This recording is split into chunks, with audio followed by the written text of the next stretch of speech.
क'क्राझारनि माइदांस्रि फोथाराव खुंफुंनाय दुलाराय गुदि बाथौ आफादनि बोसोरारि जथुमाया दिनै जोबलांबाय। क'क्राझार जिल्लानि सिङाव थानाय बनरगाव माइदांस्रि फोथाराव थांनाय 10, 11 आरो 12 मार्चनिफ्राय खुंफुंदोंमोन दुलाराय गुदि बाथौ आफादनि खुंगा 9थि बोसोरारि जथुमा आरो क'क्राझार जिल्ला दुलाराय गुदि बाथौ आफादनि खुंगा 32थि बोसोरारि जथुमाजों लोगोसेनो इलाइस्रि बियाब दुलाराय गुदि बाथौ आफादनि खुंगा 34थि बोसोरारि जथुमाखौ गासै सानथामनि हाबाफारिजों खुंफुंनाय मोनथाम आफादनि जथुमायावनो दिनै केबिनेट मन्थ्रि अरखावगोरा ब्रह्मजों लोगोसे 30 नं सानजा क'क्राझार बियाबनि एमएलए लरेन्स इस्लारि बिथाङाबो बाहागो लायो। बे हाबाफारियावनो BKWSनि गाहाय मिहिनेश्वर बसुमतारी, BTRनि मावफुं सोद्रोमा उकिल मोसाहारि, BKWSनि मावफुं सोद्रोमा अनिल कुमार बसुमतारी आरो गुदि बाथौ आफादनि बिबानगिरि बिथांमोनाबो बाहागो लादों। बे हाबाफारिनि सायावनो केबिनेट मन्थ्रि अरखावगोरा ब्रह्मआ खौरांगिरिनि सिगाङाव मा बुंदों फैगोनां बाथ्राखौ मिथिना लानि। दिनै बे हाबाफारियाव फैनानै मोजां मोनदों। बनरगावआथ' आंनि सेकेन्ड हम बादि गोदोनिफ्राय सामाजिक जिबन जातीय जिबनाव बनरगावआव आङो फैयो। बे जायगानि साफ्रोमबो मानसिखौ आं सिनायो हिसाबै आं फैदों आरो गुदि बाथौ बियो बर'नि अरिजिनेल मोनसे बाथौ होननानै बयबो मिथिगौ। जोङो बाथौ धोरोमखौ जों जायखि धोरोमाव बारस्लायलाङा माने बर'नि मोनसे अरिजिनेल धोरोम होननानै जों सन्मान होयो, बयबो होनांगौबो। बेखौ सब जाथियानो मोनफा मोनफा अरिजिनेल धोरोम थायो। नाथाय बिदिनो आं दहायबो स्पिचआवबो बुंदों जे मोनफा मोनफा धोरोमफ्रा समाव समनि दाबिजों आगान होफालांनो हायाबा अरिजिनेल बा गुदि धोरोम जासेयावबो थांनानै थानो हाया आरो बे जाथिनि मानसिफ्रानो गुबुन धोरोमाव बारस्लायलाङो। दा जायनि थाखाय ओंखायनो जाय दा आधुनिक धोरोमारिफोर धोरोमफोर दङ, दा हिन्दुआबो मोनसे दा आधुनिक कनसेप्टजों आवगायगासिनो दङ, ख्रिस्टान मिसनारिफ्रा आवगायो, बुद्धिस्टफ्रा आवगायो।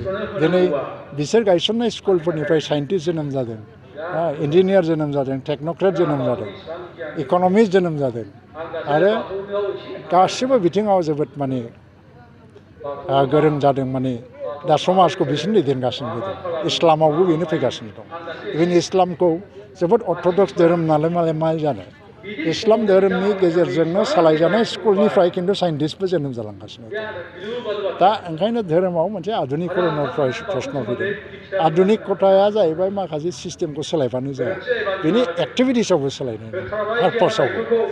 दा बे बिथिङावबो जों आगान होलांनो हायाबा धोरोमखौ मानसिफोरनि गेजेराव फोसाबनांगौआ जोबोद गोब्राब जायो।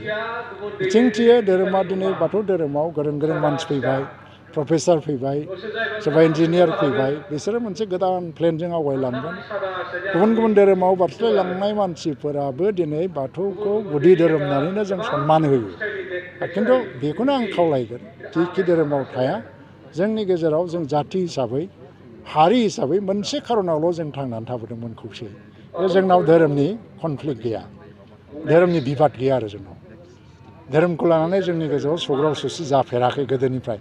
रमान हांखोनि आन्दलन, बड'लेण्ड आन्दलन साक्सेस जानायनि खारनफ्रा बे आरो। थ' दाबो जों जानो नाङा, बहुतआनो जाहोनो नाजानो हागौ, खिन्थु जों दाबो जानो नाङा। आं बेखौल' खावलायगोन आरो। जोंना जाबाय 10 तारिखनिफ्रायनो जादों, गभर्नर एड्रेस जाखांबाय आरो गाबोननिफ्राय जि जों जबावगोन बे जाहैबाय साननै बन्द' गेजेराव दङ। बाजेटआव मोजां पुजि मोनगोन होननानै आं सानो, एमाउन्ट मोनगोन, थाखा मोनगोन होननानै आं सानो। आरो आं WBDखौ नायो, जिहेतु वेलफेयार अफ बड'लेण्ड डिपार्टमेन्ट, बे बाजेटआव फैयाबो जानोबो हागौ। थांनाय बोसोरनि बाजेट आरो गभर्नमेन्ट अफ इन्डियानि स्पेसियेल पेकेजनि गोबांथार फाइलखौ आंबो एप्रुभ खालामनानै साननैसो आगोल हरबाय। बेफोरनि खामानिया स्टार्ट जासिगोन आरो।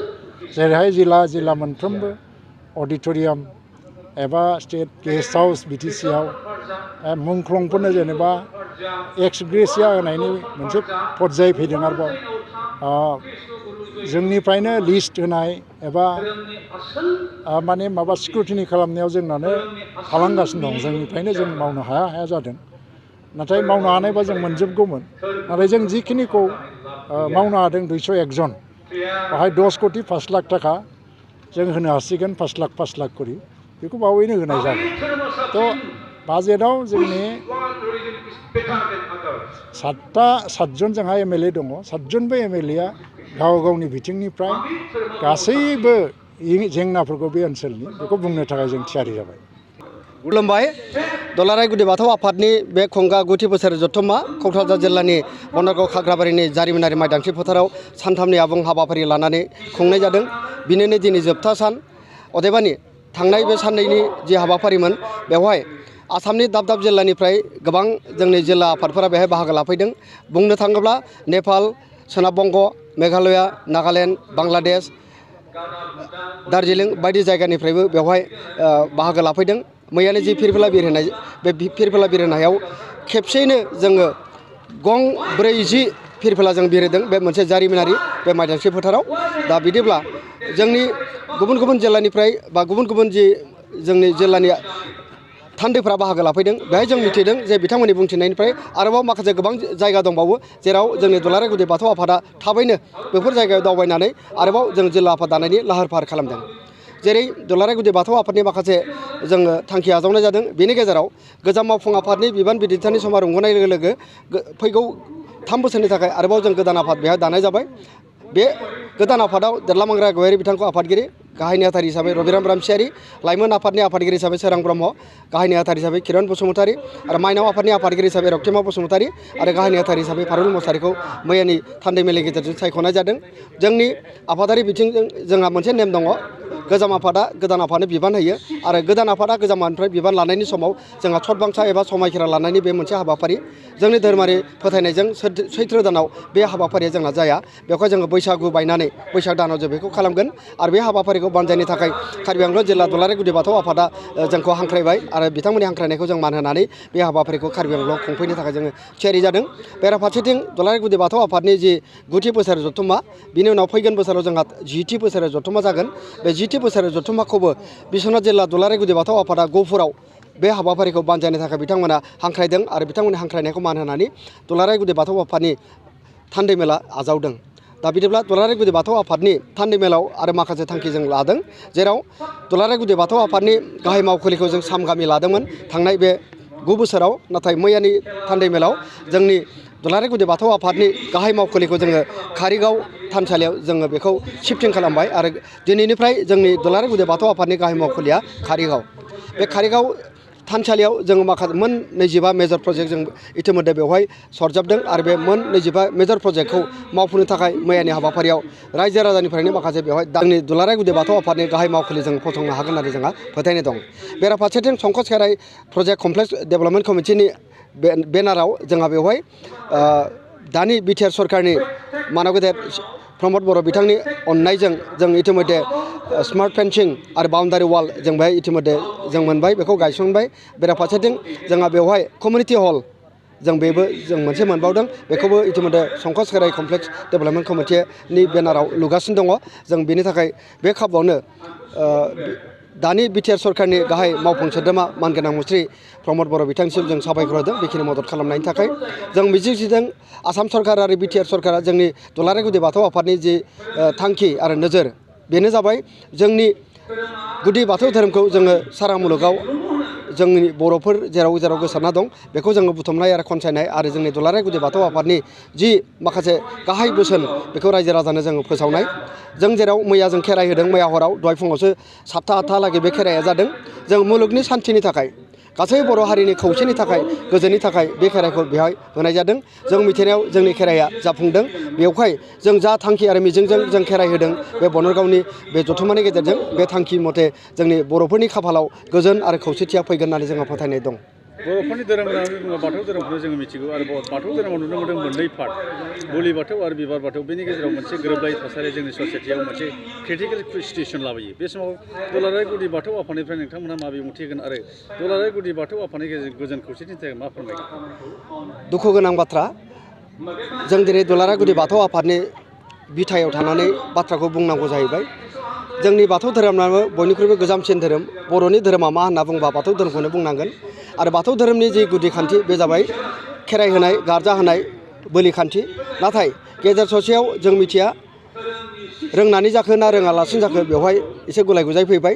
जोंनि माखासे थासारिखौ खायसे एंगारनो थाखाय एबा गारनो थाखाय जेरै गारजा होनाय खेराइ होनाय बायदि बुलि खान्थिखौ गारनो थाखाय खायसेया बेलेग मोनसे बिथा गायसनदों जेराव जोंनि जि गारजा खेराइ बिथाजों जोंनि धोरोमखौ जोङो सोरजिबोदोंमोन दिनै जों नुबाय बेवहाय गुबुन मोनसे बिथा बेहाय सोरजिनानै जेरै दुलाराय बाथौ महासभा होननानै बिथांमोना गायसनबाय आरो बेजोंनो बिथांमोना खामानि मावनो नागिरदों जों नाथाय दुलाराय गुदि बाथौ आफाद हिसाबै बिथांमोननि जों सुथ्र नङा बिथांमोननि जोङो जेबो जों बिथांमोननि सुथ्र नङा बिथांमोनाबो नाथाय थिग जानो हागौ जोंनि सुथ्र नङा अदेबानि बर'नि गुदि धोरोम बाथौखौ जुदि जोङो माबा मोनसे मुलुगनि दरबाराव जों लांनांगौबा आरो जोंनि बर'नि सिनायथिखौ बे गय गायग्रा आबादारिफोरनि थाखाय मोनसे मोजां खौरां